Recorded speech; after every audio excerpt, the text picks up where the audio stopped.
Yok, bu binadaki sattığınız var mı? Oturan var mı? Bir orada oturuyorum. Orada mı? Herkes haber verir. Haber verir.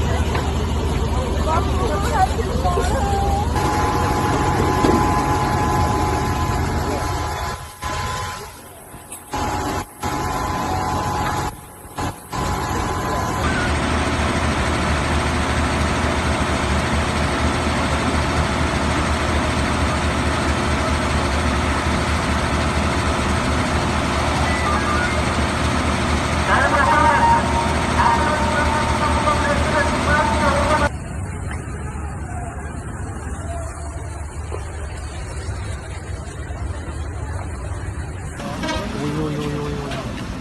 오늘 눈이 막 상했어.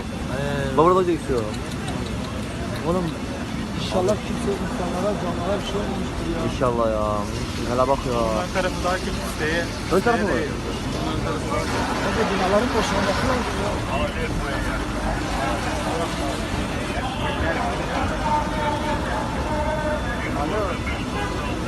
Oğlum yan tarafta bina istiyor baksana. Hey ya. Yanıyor da lan. Hey ya vallahi söylüyorum.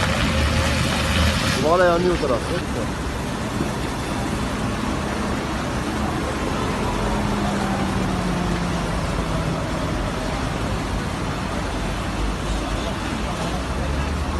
Ben ateşin sıcaklığı buraya geliyor. Bir de orada olanmış.